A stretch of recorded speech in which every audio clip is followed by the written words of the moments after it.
आज आपने इसलिए बुलाया कि कल आप कुछ दिन पहले आपने देखा रामबन में बहुत बड़ा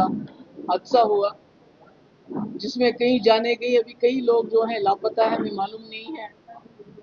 बहुत सारे गाड़ियाँ दब गई हैं, मलबे के नीचे हैं, होटल मलबे के नीचे है और इस वक्त सड़क बंद है जिसकी वजह से वहाँ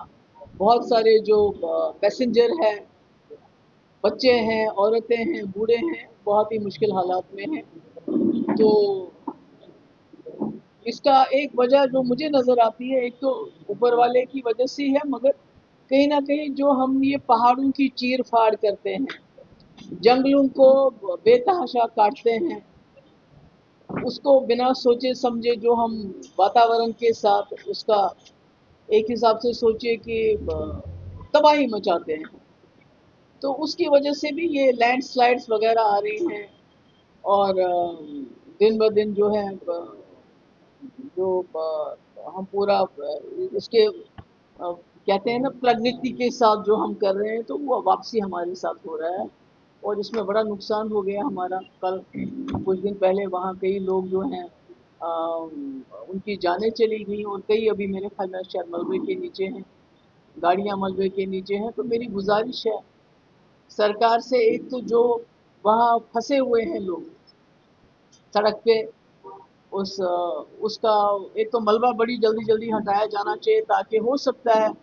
अगर अल्लाह ताला चाहे, ऊपर वाला चाहे, कोई जान बच भी सके। और दूसरा जो वहाँ बच्चे हैं, औरतें हैं, बुजुर्ग हैं या जवान भी हैं, तो उनके तब तक बचाव का, खाने पीने का जो है अरेंजमेंट किया जाए। और मैंने अपने हमारे पार्टी के जो जनरल सेक्रेटरी हैं जो उसी एरिया के हैं, इम्तियाज शाह, उसको भी मैंने बताया कि अपनी टीम लेके जाए, क्योंकि अभी तो वहाँ रोड बंद था उस गांव की तरह। मैंने कहा वहाँ जाके जो भी हो सकता है मदद वो करनी चाहिए। तो दूसरा, जैसे अभी कुछ दिन पहले यहाँ जम्मू में भी तूफान आया था, झालाबारी हुई, यहाँ भी मेरे ख्याल में जो हमारे जो बासमती है, जो हमारे आम के पेड़ वगैरह हैं, उस पर बड़ा नुकसान हुआ, बहुत नुकसान हुआ। और कश्मीर में भी हाल ही में बहुत ही ज़्यादा ज़ालाबारी हुई। और ख़ासकर जो कश्मीर का सेब है और जो बादाम की इस वक्त वो फूल लगे हुए थे, उसको बड़ा नुकसान पहुंचा है। और जैसे आप सभी लोग जानते हैं कि जम्मू कश्मीर की रीढ़ की हड्डी है हॉर्टिकल्चर, तो उसको बड़ा नुकसान पहुंचा है। जब मैंने देखा वो जिस तरह वो फूल सारे ज़मीन पे पड़े हुए थे छोटे छोटे, जिसमें सेब के वो फूल थे, बादाम के वो फूल थे, तो कहीं ना कहीं दिल दहल जाता है उसको देख के। तो इसमें मैं समझती हूँ कि सरकार को हर जगह टीम्स भेज के देखना चाहिए कि कितना नुकसान की हम भरपाई कर सकते हैं, कितना हम आगे चल के किसानों को, चाहे वो जम्मू में है चाहे कश्मीर में है, कि उनकी क्या मदद कर सकते हैं। उनको जो दवाइयाँ हैं, खाद हैं, क्या वो हम कम से कम कीमत पे उनको दे सकते हैं, ताकि उनका जो बोझ अभी है,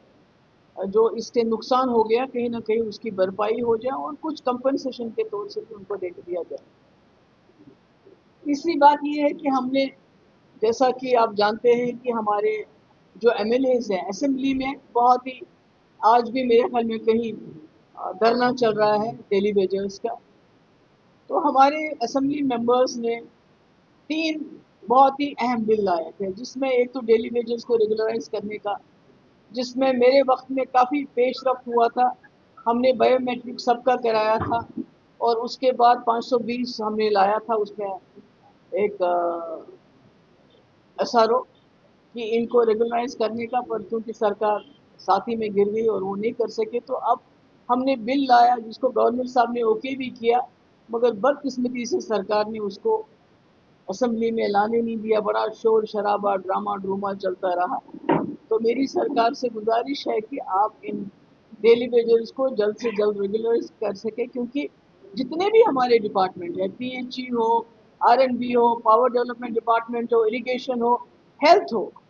आरएनबी हो, जितने भी डिपार्टमेंट है वो डेली वेजर्स के बलबूते पे चलते हैं और ये बेचारे जो हैं फाका कशी की हालत में जिंदा है।